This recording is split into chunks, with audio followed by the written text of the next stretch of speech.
Good morning. It's really great to see all of you again, ILA students, ILA instructors, mentors. Thank you for being here. Also, welcome to non-ILA folks from the campus and from the community who are here as well. Thanks for being here. My name is Stephanie Baugh. I'm the ILA coordinator. You guys have figured that out by now. Students, you are right now, I know just great heaps of you have begun the registration process for spring. So that's very exciting. Good luck getting the classes that you want, getting your schedules all settled, and please be patient.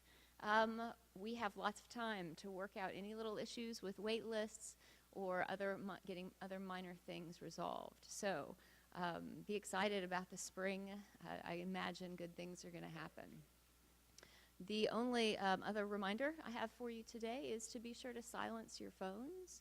And of course, students, that means put them away. No cell phones out, please. And at this time, I'm ready to invite Professor Suda to the stage to introduce our speaker.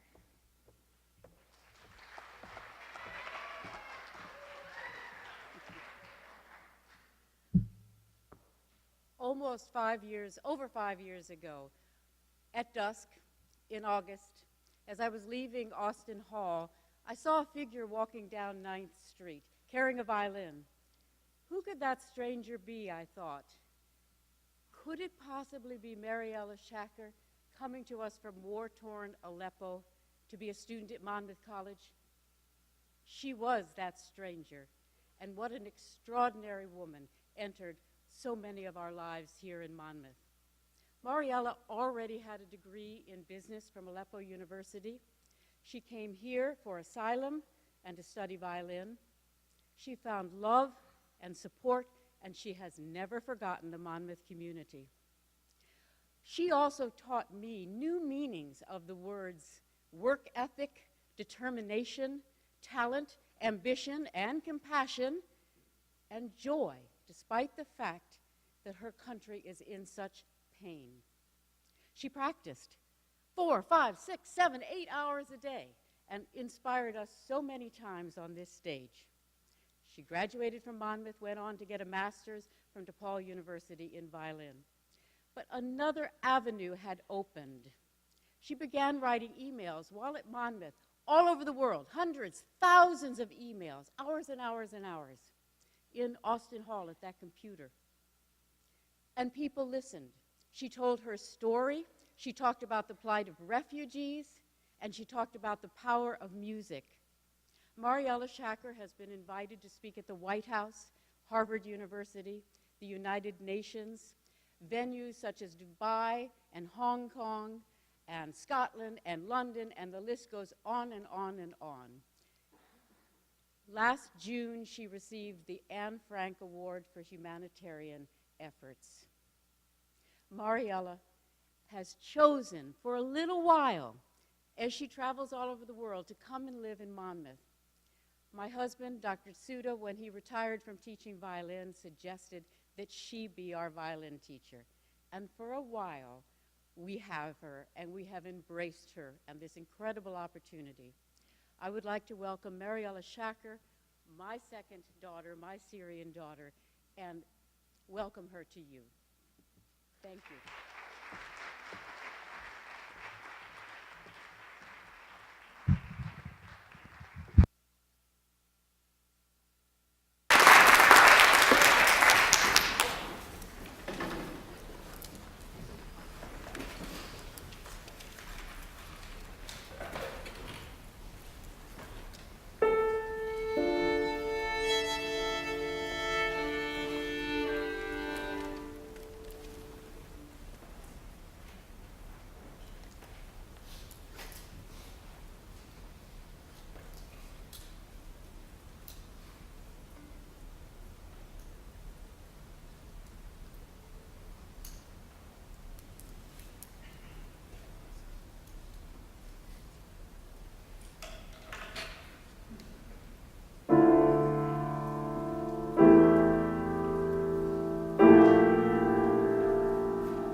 It gives me a great pleasure and honor to present on this stage at Monmouth College, the only place I could call home after I lost mine in Syria.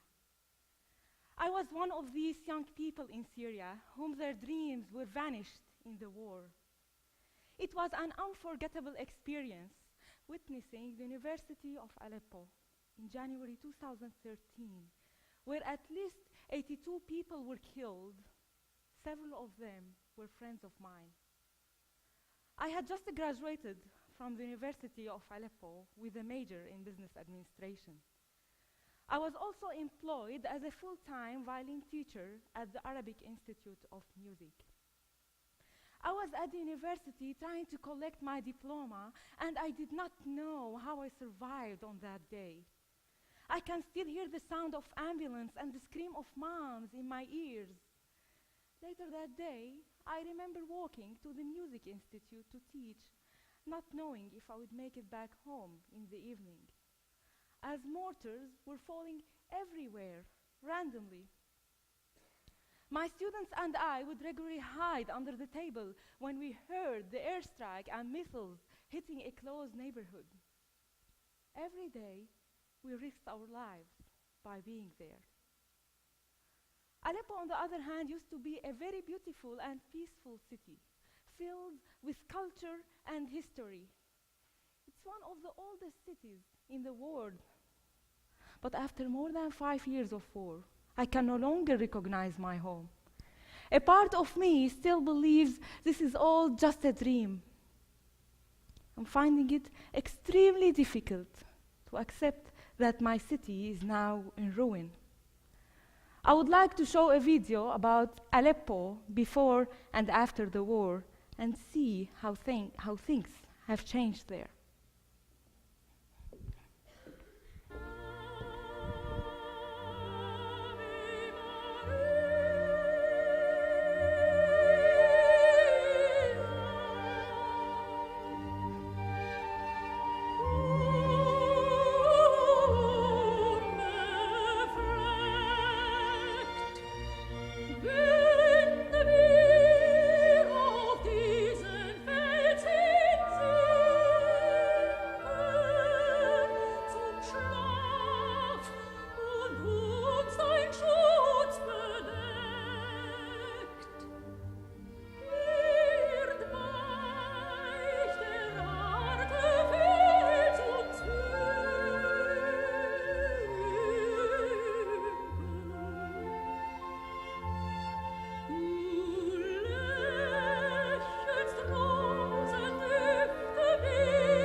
It breaks my heart to see what people in my country are going through. All my life, I have had a great passion for violin. I would risk my life to keep music alive in that city. It was my only way to express my pain and sorrow at what was happening around me. And I still believe that we can create beauty out of suffer. But that day when I went to collect my diploma was the day I realized that I needed to leave, inevitably. Death in Syria did not scare me, but watching my dreams fading away did. In the following weeks, I was running under bombs falling to internet cafes due to the huge lack of electricity and power in my home. I was determined to send my application to different programs and universities all over the world. After 6 months of tireless work, I was beyond happy to receive an email from Monmouth College offering me a full tuition scholarship in music performance. Even with such a huge scholarship, affording room and board, which was not covered by the school, was going to be a great burden. This is because of the huge difference in currency between Syria and the US. For example, $1 was 250 Syrian pound. Now it's even worse. It's 500. In addition, my parents had lost their jobs in the war, and they could not support me with a penny. I searched online for answers to my question, hoping for a miracle to happen. During my search, I found about an organization that was helping Syrian students and refugees in Lebanon. I went to their website and I started to learn about their donors, searching each name. One of them was a very kind man from Saudi Arabia, Hussam Shobokshi. I emailed him explaining my story, asking for help. He expressed that he only supported Arab students who wanted to study abroad in the field of science. But he was very impressed with the violin videos I shared with him from my previous recitals. I don't know, something in that music must have touched him. We are from different worlds, and he only sponsored students pursuing science. In a departure from his original plan, he decided to support me for the first year in Monmouth. I was so amazed to hear this decision. He made me believe more in our humanity, as he decided to help without even knowing me in person. Music speaks. To get to my new school in the US, however, I first had to travel to Beirut to catch a flight to America. All the roads from and to Aleppo were closed, and the city was besieged. There was only one way between the Syrian regime army and the Free Army, an extremely dangerous one. Let's watch it together.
This is a snippet from the daily suffer back then.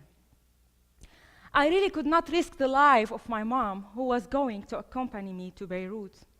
And I was begging her to wait one more day and see if anything will change.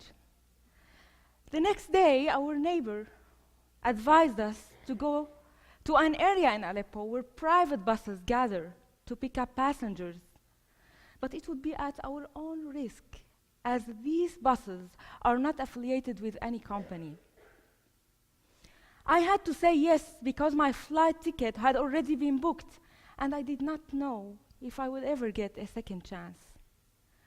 The trip took us 17 hours. Normal days, it's not more than 5 or 6. Over than 60 checkpoints of soldiers along the way. At many of them, they thought my violin case was a gun, so I had to prove it was not. They would make me open the violin case, pick up the violin, and inspect it. The driver got lost in an area where I could not see anything apart from destroyed building. We were incredibly scared. A couple of days after I arrived to the US, I found out that 3 buses had been completely bombed trying to take the same route. And people I know, including my doctor from Aleppo, were killed.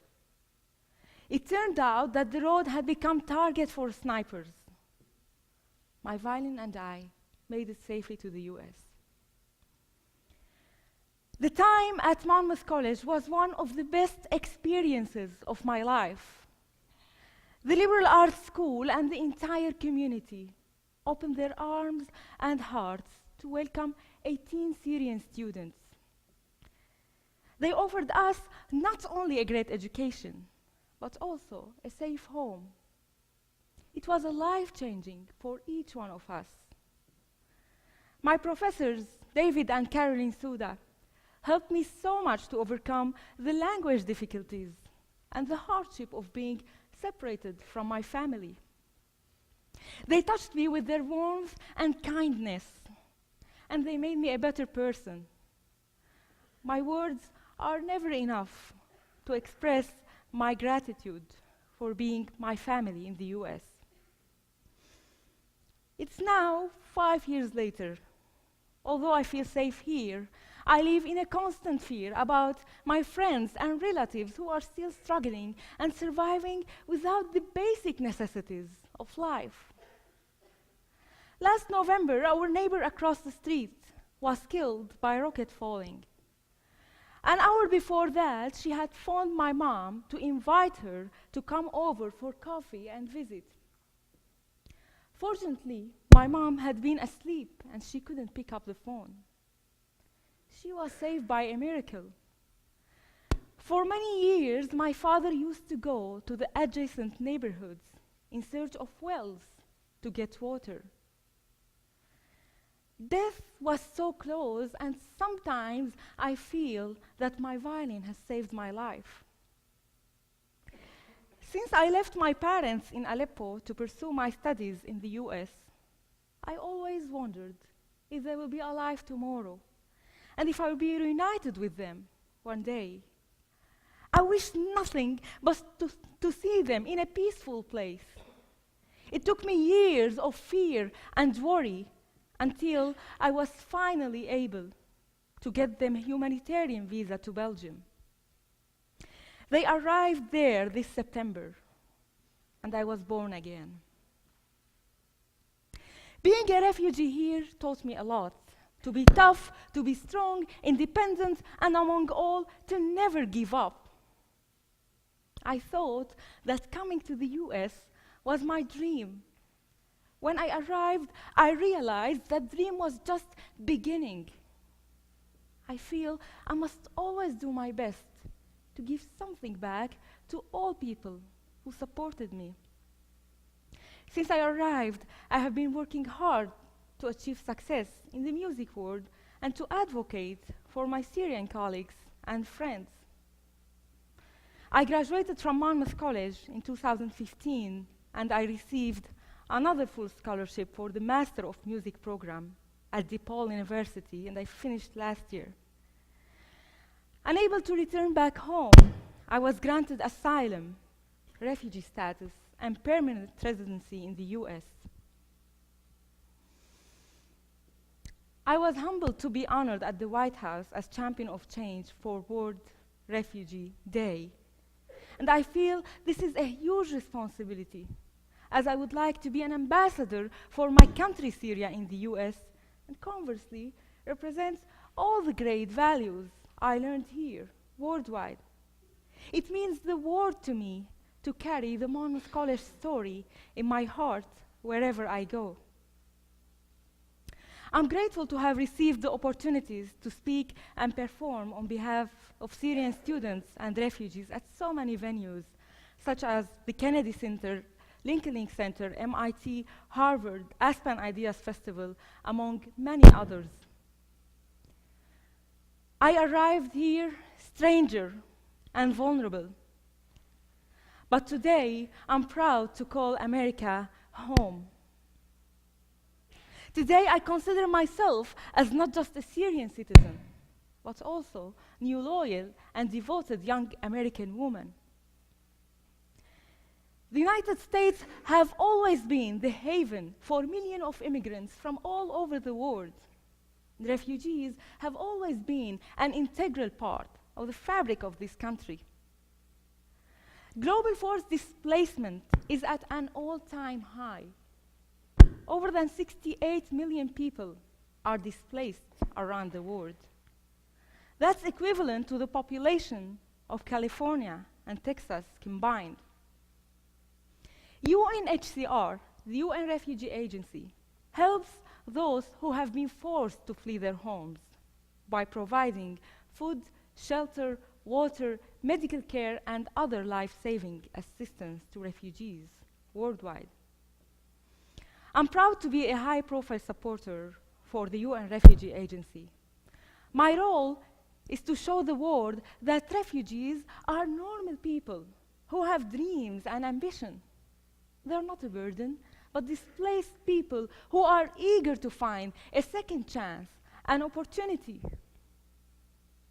Refugees who are arriving here work day and night to not just survive, but thrive to be the change at their new haven. I had an Uber ride last year in Chicago, and the driver happened to be a Syrian refugee who has been in the US for only 2 months when I met him.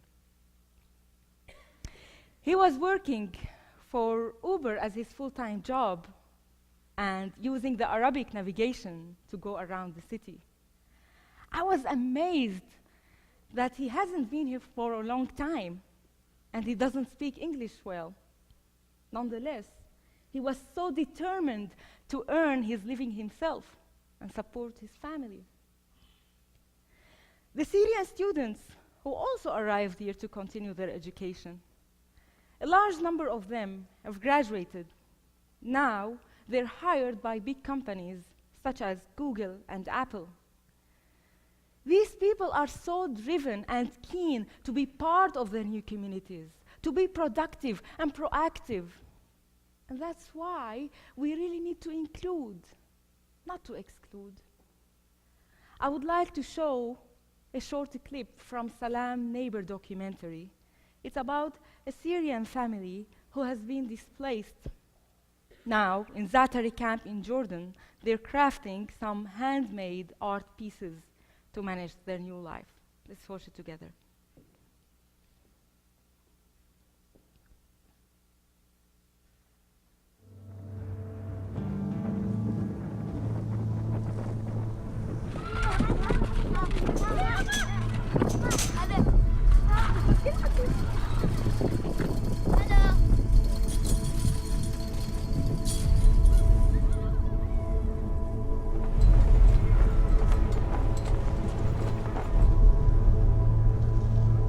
ولا شيء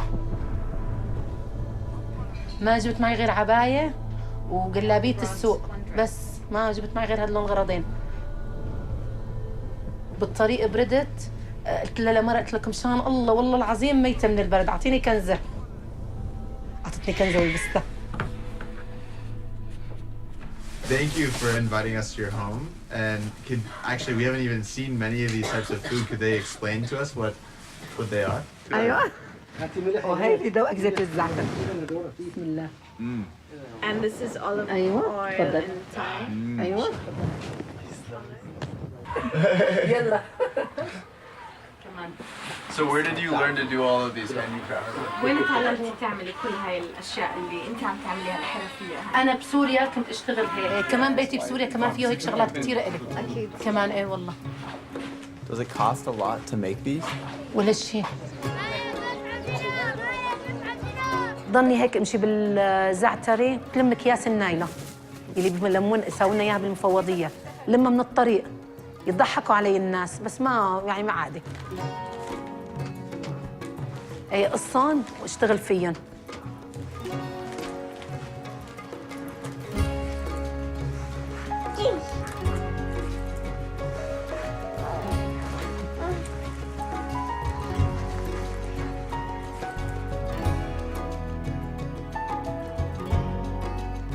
ضليتني هيك رايحة وجاي شي 3 أشهر. قامت صار معرض بنفس المؤسسة. اشتغلت مزهرية، عجبتها لوحدة أجنبية، أعطتني عليها 50 دينار. هلا بيهمني اشتغل حتى يعني أبدع. يعني الحمد لله ساعدتنا على العيشة هون، الحمد لله رب العالمين. الحمد لله.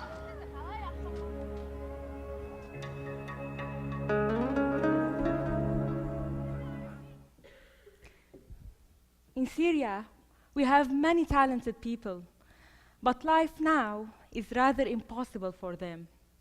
Hundreds of innocent civilians are killed still in this savage civil war. They're missing their simplest right of living safely. Syria needs help more than any time ago. We need to hear the sound of music again over guns.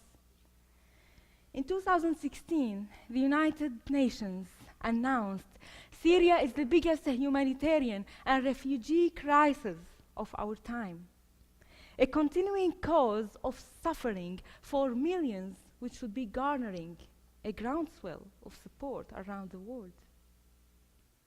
Before the war, the population of Syria was 23 million. Now, about 13.5 million Syrians requiring humanitarian assistance, of which over than 6 million are internally displaced within Syria, and about 5 million are refugees outside of Syria. People often ask, how can they help? It's definitely possible to be involved through simple but meaningful engagements, such as volunteer your skills. If you have a refugee student in your community or neighborhood, you can help them to improve their language, writing, conversation, or even simple gesture of friendship means a great deal. Of course, Monmouth College did a marvelous job in offering partial and full scholarships to Syrian students. It would be great if we can extend this program to bring some bright students, not just from Syria, but from conflict areas in general. A lot of ambitious and hard-working students find themselves stuck in a war zone, facing death or losing their education. Scholarship in such situation means a lot. It's a life-saving. Hold awareness and fundraising events in your community. Many organizations are working tirelessly on the ground to support refugees and people in need. But the demand is huge. Children have been left without education or even shelter. We need to be compassionate of those around us and try to support them. Every bit could help changing a life of a child or allowing him or her to go to school again. I believe that every human being is a potential, but only if given the chance.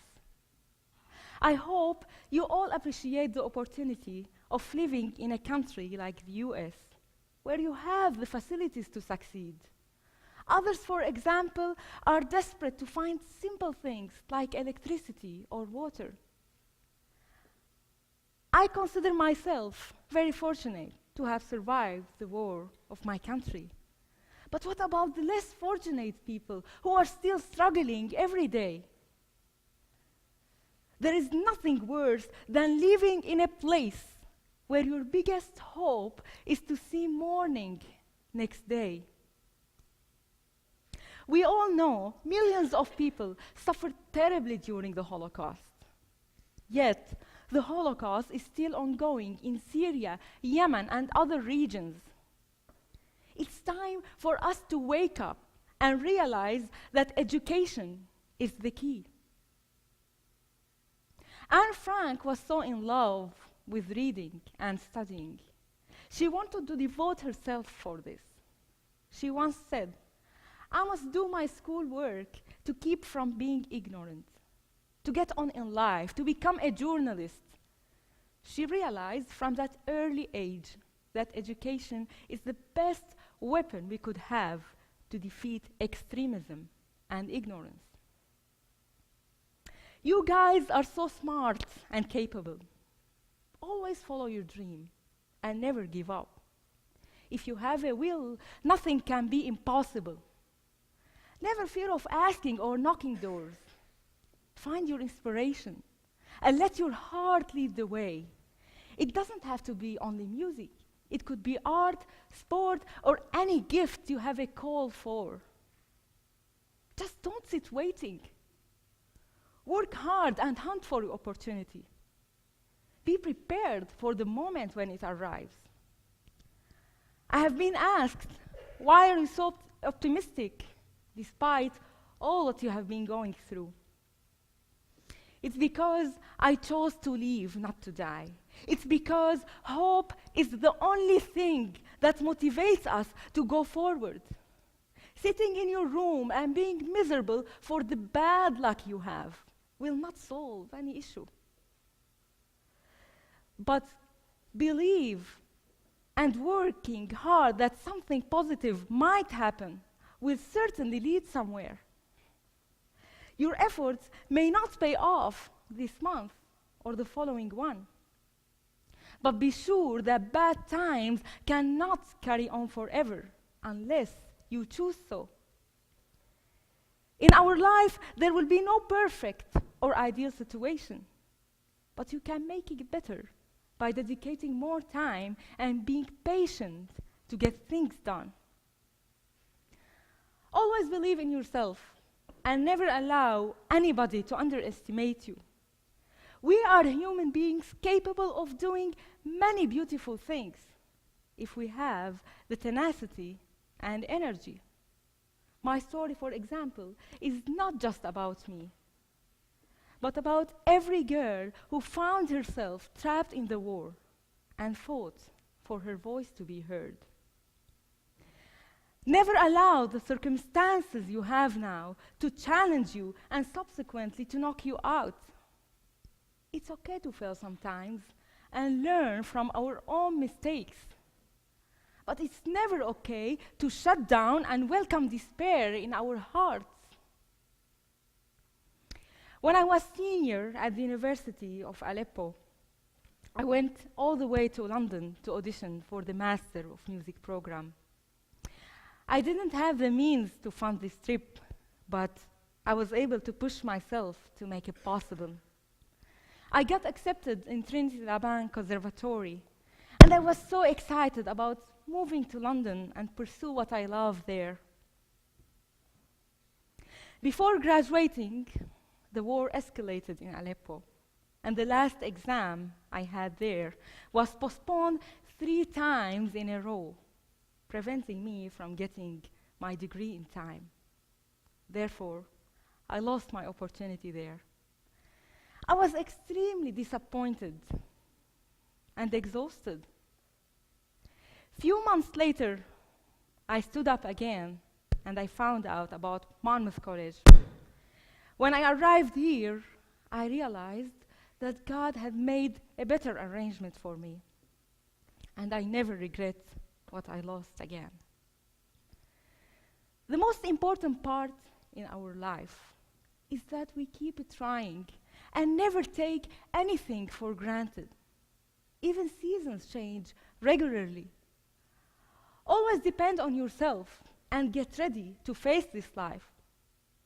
You will see, once you obtain your degree, it will open doors for your flourished career I know how tough it could be to work on your assignments, research papers, and essays, to stay overnight preparing for your final.